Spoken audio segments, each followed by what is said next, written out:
नमस्कार दोस्तों, OCN network में आपका स्वागत है। मैं हूं ओमकार चौधरी। तो दूसरे दौर का मतदान नजदीक आ गया है, करीब आ गया है पश्चिम बंगाल में। कल यानी 27 अप्रैल को शाम 5 बजे दूसरे दौर के लिए प्रचार समाप्त हो जाएगा और अंतिम चरण के मतदान की उल्टी गिनती शुरू हो जाएगी।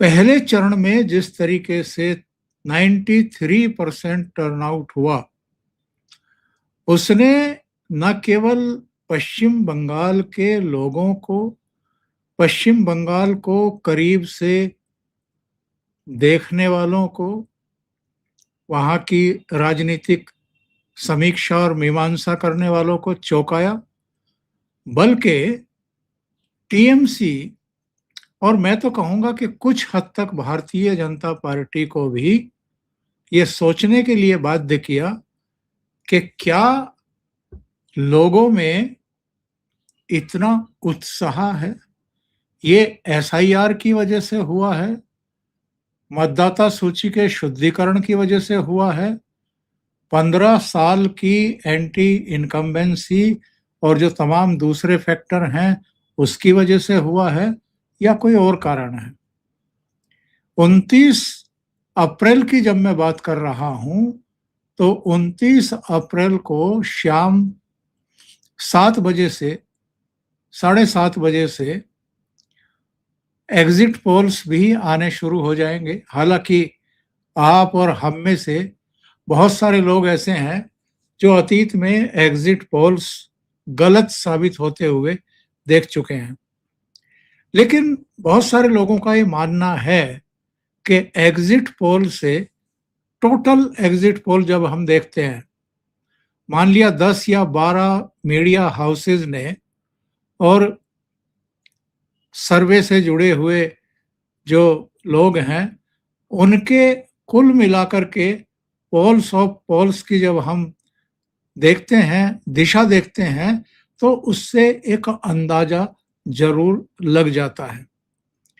जिस तरीके से पहले चरण के मतदान यानी 23 अप्रैल के मतदान पर सबकी निगाहें सुवेंदु अधिकारी के विधानसभा क्षेत्र नंदीग्राम पर टिकी हुई थी, इसी तरीके से अब 29 अप्रैल को सुवेंदु अधिकारी और ममता बनर्जी के बीच में जो भवानीपुर में भिड़ंत होने जा रही है, उस पर सबकी निगाहें रहेंगी। हमें ये नहीं भूलना चाहिए कि 2021 में ममता बनर्जी की पार्टी को तो 213 सीटें मिल गई थी, लेकिन नंदीग्राम में सुवेंदु अधिकारी ने उनको चित्त कर दिया था, हरा दिया था। यानी मुख्यमंत्री पद की दावेदार ही नंदीग्राम में अपना जो चुनाव था वो हार गई थी। ये देखना बड़ा दिलचस्प होगा कि जो दूसरे चरण का मतदान है, ये भी 23 अप्रैल की तर्ज पर जाता है, यानी हैवी वोटिंग होती है, उससे अधिक वोटिंग होती है, या सामान्य वोटिंग होती है। जो ट्रेंड पहले चरण के मतदान में सेट हो गया है, उससे तो लगता है कि दूसरे चरण के मतदान में भी हैवी वोटिंग ही तय है। और जिस तरीके से एक मोटे तौर पर दावे दुक्कड़ किए गए, अमित शाह की तरफ से भी ये कहा गया कि जो 152 सीटों पर मतदान हुआ है, उसमें से भारतीय जनता पार्टी 110 सीटें जीत जाएगी। टीएमसी ने तो इसके भी आगे जाकर के दावे कर दिए कि टीएमसी 152 में से 124 सीटें जीतने जा रही है। हकीकत क्या है, अफसाना क्या है, ये पता लगेगा बहुत हद तक 4 मई को जब फाइनल रिजल्ट आएंगे, पश्चिम बंगाल के भी, तमिलनाडु के, पुडुचेरी के, केरल के, असम के। मेरे साथ जुड़ गए हैं वीरेंद्र नाथ भट्ट साहब लखनऊ से, तो उन्हीं से समझने की कोशिश करते हैं। वीरेन जी बहुत जी स्वागत है। नमस्कार। नमस्कार। तो वीरेन जी, दूसरे चरण का मतदान अब बिल्कुल करीब है। कल प्रचार का आखिरी दिन है और बस फिर एक दिन बीच में होगा और 29 तारीख को फैसला हो जाएगा पश्चिम बंगाल का। जिस तरीके से हैवी वोटिंग हुई है पहले चरण में, दूसरे चरण में आपको क्या लग रहा है? देखिए, इतने बड़े पैमाने पर बोगस वोटिंग बिल्कुल नहीं हो रही है। इतने पैमाने पर फर्जी वोट निकाले गए हैं और बूथ कैप्चरिंग बिल्कुल नहीं हो पा रही है। एसआईआर के कारण, special intensive revision of voters के बाद, 90 लाख वोटरों के नाम डिलीट होने के बाद, उसके बाद भी अगर पहले फेज में 93% पोलिंग हुई है, तो ममता बनर्जी के लिए ये खतरे की घंटी से भी बहुत कुछ ज्यादा हो गया है। ये खतरे की घंटी is a very small description, क्योंकि अब तक जो वहां पोलिंग होती थी, ये बात तो साबित हो गई है कि अगर वहां पे 6 करोड़ से अधिक वोटर थे, तो 1 करोड़ से अधिक तो फर्जी वोट थे और प्लस बूथ कैप्चरिंग होती थी। तो ममता बनर्जी का जो टोटल वोट मिलता था, वो 30 to 35% वोट उनका फर्जी वोट होता था। तो जितना इतने बड़े व्यापक पैमाने पर जब वहां पे जो चुनाव प्रक्रिया का शुद्धिकरण हुआ है, इसके बावजूद वहां पे 93% के आसपास पोलिंग होना, और जिस तरीके से जो उससे जो कॉन्फिडेंस जनरेट हुआ है, जो नैरेटिव बना है कि ममता बनर्जी अब जो है, अब इनविंसिबल नहीं है, ममता बनर्जी के आतंक का मुकाबला किया जा सकता है, यदि एक राजनीतिक दल जनता के विश्वास को जगा दे, उनके आत्मविश्वास को जगा दे और उनको कहे कि भारत के संविधान में, भारत की पॉलिटिकल प्रोसेस में, भारत के संसदीय लोकतंत्र में इतनी ताकत है कि एक से एक अत्याचारी दुराचारी का भी मुकाबला ईवीएम के माध्यम से किया जा सकता है। फेज 1 की पोलिंग ने ये दिखा दिया है कि ये हो सकता है।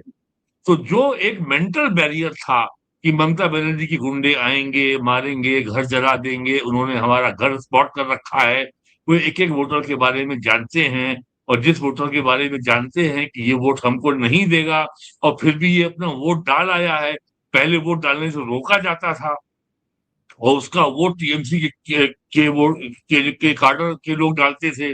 लेकिन अब की बार उसने हिम्मत दिखाई है और वो वोट डाल के आया है। और उसके बाद उनको ये भी ध्यान में है कि ये जो सेंट्रल पैरामिलिट्री फोर्सेस हैं, ये चुनाव के बाद नहीं रहेंगी। तो उसके लिए भी चुनाव आयोग ने ये भरोसा दिया है कि चुनाव खत्म होने के बाद भी 3 महीने तक रहेंगी। तो पिछले करीब 50 साल से, या बल्कि और लंबे समय से, आजादी के बाद से ही जो आतंक का माहौल है जो रहा है बंगाल में, उस आतंक के साए में तो 2 पीढ़ी गुजर गई। उन्होंने पहली बार देखा है कि अब वो जो रूलिंग पार्टी का गुंडा तंत्र है उसके खिलाफ जा सकते हैं। 1970 का टाइम्स ऑफ इंडिया के बहुत मशहूर कार्टूनिस्ट हैं, सब जानते हैं, आर के लक्ष्मण। उनका 1971 का कार्टून है कि बंगाल का चुनाव हो, कि एक सड़क पे सेना जा रही है, टैंक है, बख्तरबंद गाड़ियां हैं, आर्मर्ड पर्सनल कैरियर हैं, और उसके ऊपर फाइटर जेट्स और हेलीकॉप्टर उड़ रहे हैं। तो कॉमन मैन पूछ रहा है ये कहाँ जा रहे हैं, तो वो कह रहा है कि ये बंगाल का चुनाव कराने जा रहे हैं। तो 1970, यानी आज से 55 साल पहले भी बंगाल में चुनावों में राजनीतिक हिंसा का ये स्तर था। और शायद पिछले 70 सालों में ये पहली बार हुआ है कि बंगाल के पहले फेज के चुनाव में 152 सीटों पे चुनाव हुआ और एक व्यक्ति की भी हत्या नहीं हुई, एक व्यक्ति की जान नहीं गई। आगजनी की घटनाएं हुई, मारपीट की घटनाएं हुई, घेराव की घटनाएं हुई, लेकिन कैजुअलिटी नहीं हुई। कोई कैजुअलिटी नहीं हुई, इसका मतलब ये बात तो बहुत साफ हो गई कि तृणमूल कांग्रेस का जो गुंडा तंत्र है उसकी अब की बार नहीं चली है। तो पहले फेज के पोलिंग में जो इतनी हैवी टर्नआउट हुआ है, 2 बजे पोलिंग शुरू होने के 6 घंटे के अंदर 60% जो क्रॉस कर गया था, तो ये चमत्कारिक पोलिंग हुई है। और सबसे बड़ी बात यह है कि लोगों के मन से भय निकल गया है। वो अगर अगर जो उन्होंने गुंडा तंत्र फेस किया है, तो अब की बार वो उसके बाद अब की बार वो लोग वहां तैयार हैं। और ये कह देना कि ये चुनाव हिंदू मुस्लिम पे हो रहा है, पोलराइजेशन हो रहा है और सारा का सारा गड़बड़ी एसआईआर की वजह से हो रही है, ये बिल्कुल जो फैक्ट हैं, जो तथ्य हैं, वो इस नैरेटिव को सपोर्ट नहीं करते कि ममता बनर्जी के खिलाफ पूरी दुनिया लगी हुई है, प्रधानमंत्री लगे हुए हैं, कई राज्यों के मुख्यमंत्री हैं, केंद्रीय सुरक्षा बल है, चुनाव आयोग है, ईडी है, सीबीआई है, ईटी है और आईटी है। ये जो नैरेटिव चलाया जा रहा है कि ममता बनर्जी बहुत ही बहादुर महिला है, जो जो जो पूरी खुदाई का मुकाबला कर रही है, ये बिल्कुल इट्स एब्सोल्यूट नॉनसेंस। सीपीएम ने जो कांग्रेस और नक्सलवादियों के जमाने का जो आतंक का सिस्टम था, उसको सीपीएम ने बोरो किया 1977 में और 2011 तक वो आपके आतंक का मॉडल बंगाल में चलता रहा। ममता ये बनर्जी ने बताइए, उस आतंक के मॉडल को एज इट इज लागू कर दिया और उसमें उन्होंने गुंडा तंत्र जो है गली गली में जो कैरम क्लब कहलाते हैं, वहां पे वो जो है चीनी बात चलती है, दरकार है, झमेला है, समाधान है। तो ये इन तीनों में जो है अगर कोई दरकार है, डिस्प्यूट है तो झमेला है तो समाधान। समाधान कौन करेगा? वो टीएमसी का लोकल मोहल्ले का काडर करेगा। आपको थाने और कोर्ट जाने की जरूरत नहीं है। तो ये जो बंगाल में है, और मेरा तो मानना है कि जैसे मई 2014 में जब मोदी प्राइम मिनिस्टर बने थे, तो ब्रिटेन के अखबार गार्जियन ने कहा था ये भारत की दूसरी आजादी है। तो ये बंगाल की वास्तविक आजादी अब हो रही है 1947 इधर के ये बाद। कहा जा और रहा है, जी, वीरेंद्र, इधर ये कहा जा रहा है कि भाई हर तरह की सख्ती की वजह से पहले फेज में तो कोई खेला कर नहीं पाई ममता बनर्जी और उनके जो भी कथित गुंडे हैं। दूसरे चरण में, चूंकि पहले चरण का की जो चर्चाएं हैं वो बहुत ज्यादा हो गई हैं, और यहाँ भी दिल्ली में भी जो उनके हमदर्द बैठे हुए हैं, उनकी छाती फटी जा रही है, रवीश कुमार से लेकर के तमाम लोगों की। तो दूसरे चरण में क्या कुछ खेला करने की कोशिश करेंगी तो क्या होगा? देखिए पहली बात तो देश का मतदाता ये जो बंगाल के बाहर के लोग ये समझ ही नहीं पाए कि खेला होबे का मतलब क्या है, खेला होबे का अर्थ क्या है। भारत के इतिहास में किसी भी राजनीतिक दल ने आज तक ये खुल के हिंसा का आह्वान नहीं किया जैसा ममता बनर्जी ने किया। खेला होवे का सीधा अर्थ है अपने काडर को सीधा आह्वान, सीधा आदेश कि पोलिंग के दिन जम के हिंसा करनी है। ये उन्होंने 2021 में किया था, करके दिखा दिया था। अब की बार चुनाव आयोग ने कहा है कि हम हिंसा भी नहीं होने देंगे और चुनाव आयोग इस मामले में, मेरा मानना है कि छुटपुट घटनाओं को छोड़ करके चुनाव आयोग अपने इस वादे को निभाने में सफल रहा। तो और ये जो बार-बार ममता बनर्जी कह रही है खेला होबे, इसका सीधा अर्थ ये है कि क्योंकि खेला नहीं हुआ पहले फेज में, इसका उनको नुकसान हुआ है। तो अब वो केवल उनकी सारी जो उम्मीदें हैं इस चुनाव से, वो केवल हिंसा, फर्जी वोटिंग और बूथ कैप्चरिंग पर टिक गई हैं। और अगर खेला नहीं होगा, तो बूथ कैप्चरिंग कैसे होगा? खेला अगर नहीं होगा तो फर्जी वोट कैसे पड़ेंगे?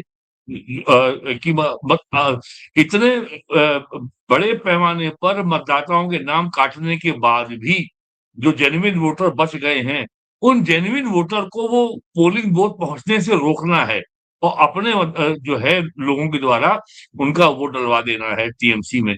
लेकिन इस बार चुनाव आयोग ने जो ऐसी जो मजबूत व्यवस्था की है कि पोलिंग बूथ के अंदर कहीं भी स्टेट पुलिस का आदमी नहीं होगा, ना अंदर ना बाहर। पूरा का पूरा जो है केंद्रीय सुरक्षा बल होंगे और पोलिंग बूथ से 50-100 मीटर दूर ही कोई आदमी जो है पोलिंग एजेंट बैठेगा और जो व्यक्ति पोलिंग बूथ के अंदर आएगा, पर्ची लेके आएगा, वो किसी पार्टी के आदमी से लेके नहीं आएगा, वो बीएलओ द्वारा जारी पर्ची लेकर के आएगा।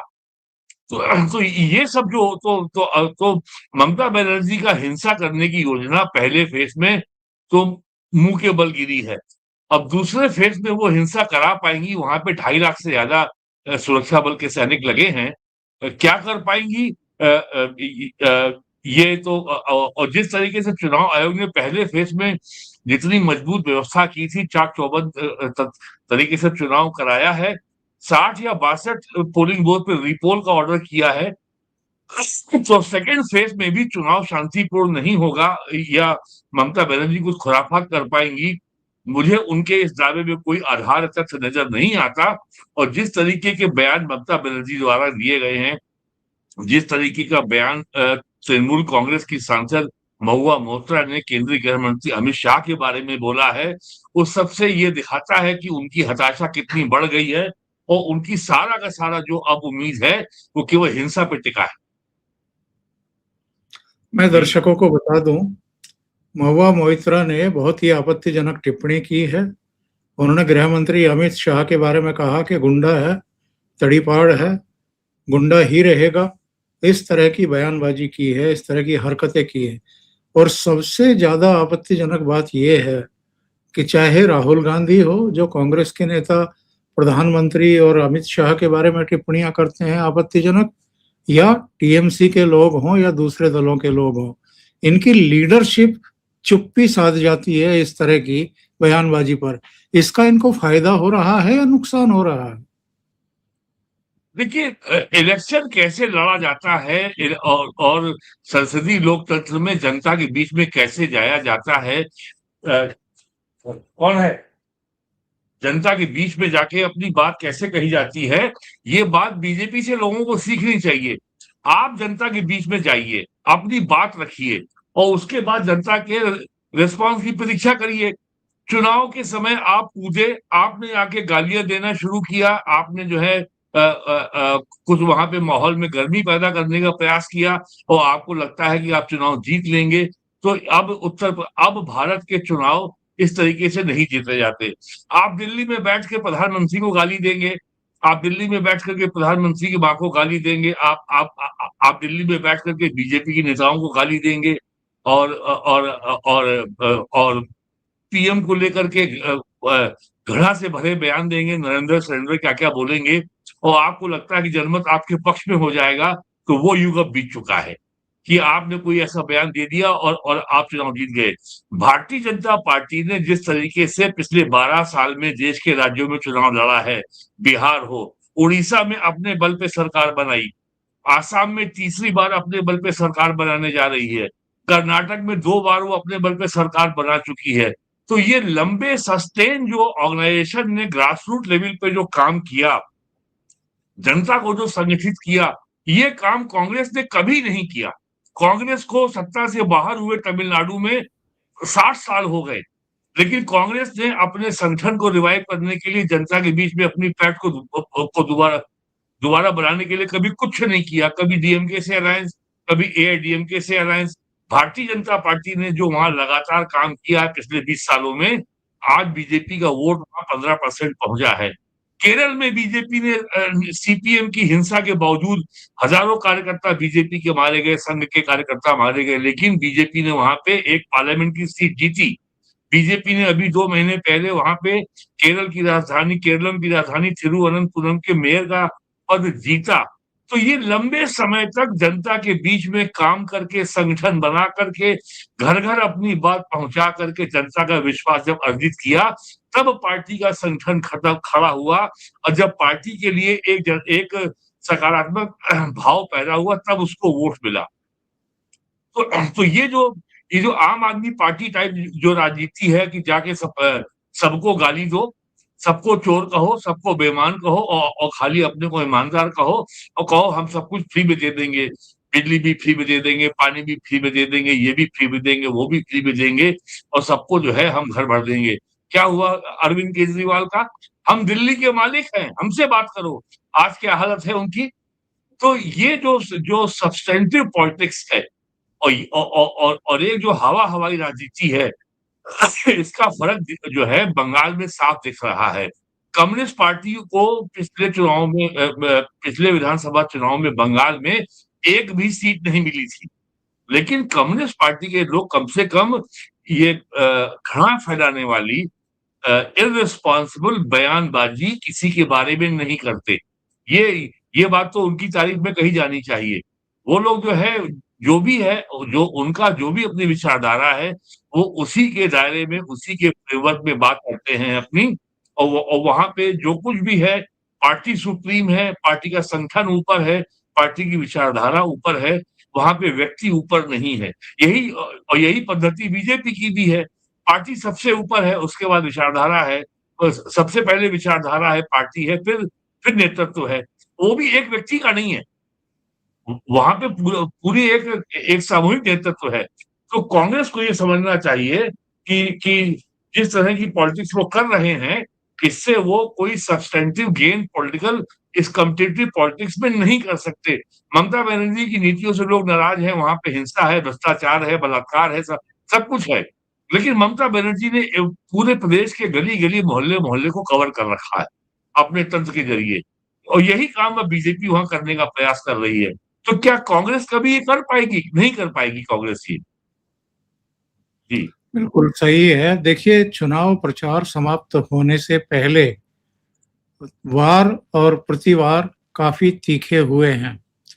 जहाँ महुआ मोइत्रा, कुछ दूसरे लोगों ने आपत्तिजनक बयानबाज़ी की है, वहीं प्रधानमंत्री ने तो बहुत तथ्यों के आधार पर ये कहा है कि टीएमसी की क्रूरता ने माँ को रुलाया, माटी को सिंडिकेट घुसपैठियों के हवाले कर दिया और मानुष को पलायन के लिए मजबूर कर दिया। उनका कहना ये है कि 15 साल पहले माँ माटी मानुष का नारा दे करके आई थी, लेकिन क्या किया? इसी तरीके से जो इनके बड़े करीबी रहे हैं साहब, अनुव्रत मंडल, उनका तो बयान आया कि पहले चरण की 152 सीटों में से टीएमसी को 10-15 सीटें ही आ रही हैं।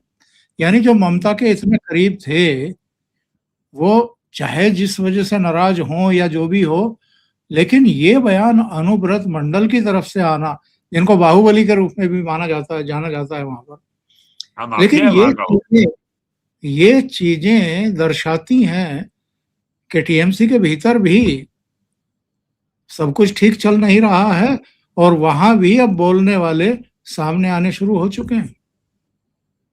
देखिए, पहली बात तो एक जो सबसे बड़ी बात है क्षेत्रीय पार्टियों के बीच में, इनके पास कोई राजनीतिक आधार तो होता नहीं। इनके पास कोई राजनीतिक धरातल नहीं होता, कोई विचारधारा नहीं होती, और किसी भी पॉलिटिकल पार्टी का संगठन एक विचार और एक विजन के आधार पे खड़ा होता है। इनका केवल जो कुछ भी होता है, वो केवल एक व्यक्ति होता है, एक परिवार होता है। और लोक लुभावन नारे होते हैं कि हम चुनाव जीत लेंगे। तो ये 1-2 चुनाव चल जाता है। जैसे आम आदमी पार्टी का 3 बार चल गया दिल्ली में, 1 बार चल गया पंजाब में। ममता बनर्जी का भी 3 बार चल गया पंजाब में, चौथी बार आके वो ढेर हो गई। और जो सबसे अच्छी रीजनल पार्टी कही जाती है, जहाँ पे भ्रष्टाचार अपराध नहीं है, वो है उड़ीसा की बीजू जनता दल। उसने 25 साल राज किया। और और जो उसके मुखर्जी हैं नवीन पटनायक, उनकी बहुत अच्छी छवि आज भी है। लेकिन उनका जो धरातल के स्तर का ग्रासरूट लेवल का जो काडर था, वो पूरी तरीके से भ्रष्टाचार में लिप्त था। जनता उनसे त्रस्त थी, इसलिए उनको भी सत्ता से बाहर जाना पड़ा। तो वही हाल ममता बनर्जी के साथ हो रहा है। अब आज ममता बनर्जी के पास बताइए क्या रह गया है? अब खेला होवे यानी हिंसा होगी, हम आग लगाएंगे, ये कौन सी राजनीति है भाई? यूपी में भी समाजवादी पार्टी के ऊपर बहुत सारे आरोप लगते हैं, लेकिन कभी मुलायम सिंह यादव ने ये नहीं कहा कि अगर हमारी पार्टी को सत्ता में नहीं आने दोगे तो हम यूपी में आग लगा देंगे। कभी बहुजन समाज पार्टी ने यूपी में ये नहीं कहा हमको सत्ता नहीं मिलेगी तो हम यूपी में आग लगा देंगे। ममता बनर्जी तो कहती है कि हम बंगाल में आग लगा देंगे। ये कौन सी राजनीति है भाई? तो ये जो नई चीज है। और एक बात अब ये है कि जनता के अंदर से जो भय का जो एक मेंटल बैरियर था, जो एक भय की एक मानसिक बाधा थी, अब जनता ने उसको ओवरकम कर लिया है। लोग उससे उबर गए हैं। अब जो है आने वाले दिनों में ये सबसे बड़ा शुभ संकेत ये है कि भारतीय जनता पार्टी को भी काम करना पड़ेगा, जनता का विश्वास अर्जित करना पड़ेगा। और इन्होंने भी अगर ममता बनर्जी का जो समाज में डर भय क्रिएट करके अपने वोटर को नियंत्रित करने का प्रयास अगर बीजेपी चाहेगी भी तो नहीं कर अब नहीं कर पाएगी। ये अब कोई दल नहीं कर पाएगा ये। तो ये जो मेरा तो बहुत स्पष्ट मानना है कि जो नेताओं के बयान होते हैं चुनाव के समय, वो स्वयं सारी कहानी बयान कर देते हैं कि किस दल का क्या होने जा रहा है। अटल बिहारी वाजपेयी 91 में बहुत लंबे समय के बाद एक बार वो आए थे 50 के दशक में, वो यूपी वो लखनऊ से चुनाव लड़े। 91, 96, 98, 99 और 2004 लगातार बार वो यहाँ से 5 बार लोकसभा चुनाव जीते। वो कहते थे कि मतदाता की जो आँखें होती हैं, वो लाल और हरी बत्ती के समान होती है ट्रैफिक की। और हर उम्मीदवार को ये पता होता है कि मतदाता की आँख में जो उसकी आँखों में उसके लिए लाल बत्ती है या हरी बत्ती है, तो मालूम होता है। लेकिन वो अंत तक ये हर उम्मीदवार यही कहता है कि हर मतदाता की हरी बत्ती उसके लिए जल रही है।